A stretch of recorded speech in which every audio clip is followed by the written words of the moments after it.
আসসালামু আলাইকুম সুপ্রিয় দর্শক, বিডি নিউজ 24 সংবাদে সবাইকে স্বাগত জানাচ্ছি। সাথে আছি তাসমিয়া জারিন মৌ।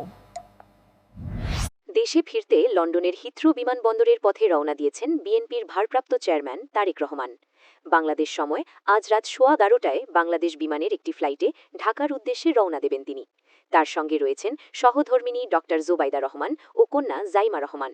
দীর্ঘ 17 বছর পর আগামীকাল বৃহস্পতিবার দুপুর 12টার দিকে দেশে ফিরবেন তারেক রহমান। দেশে ফেরার পর প্রথম 3 দিন বিভিন্ন কর্মসূচিতে অংশ নেবেন। বুধবার দুপুরে গুলশানে বিএনপির চেয়ারপারসনের রাজনৈতিক কার্যালয়ে সংবাদ সম্মেলনে করে তারেক রহমানের 3 দিনের কর্মসূচির কথা জানান দলটির স্থায়ী কমিটির সদস্য সালাহুদ্দিন আহমদ।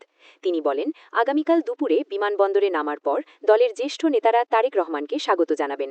এরপর তিনি জুলাই এক্সপ্রেসওয়ে তথা 300 ফিট রাস্তায় সংবর্ধনা স্থলে যাবেন। সেখানে অপেক্ষায় থাকা নেতাকর্মীদের ধন্যবাদ ও কৃতজ্ঞতা জানিয়ে দেশবাসীর উদ্দেশ্যে বক্তব্য দেবেন তিনি। এরপর বিএনপির চেয়ারপারসন খালেদা জিয়াকে দেখতে এভারকেয়ার হাসপাতালে যাবেন। সেখান থেকে বিমানবন্দর সড়ক হয়ে কাকলির মোড় হয়ে গুলশান 2 নম্বরে বাসভবনে চলে আসবেন। সেদিন আর অন্য কোনো অনুষ্ঠান হবে না।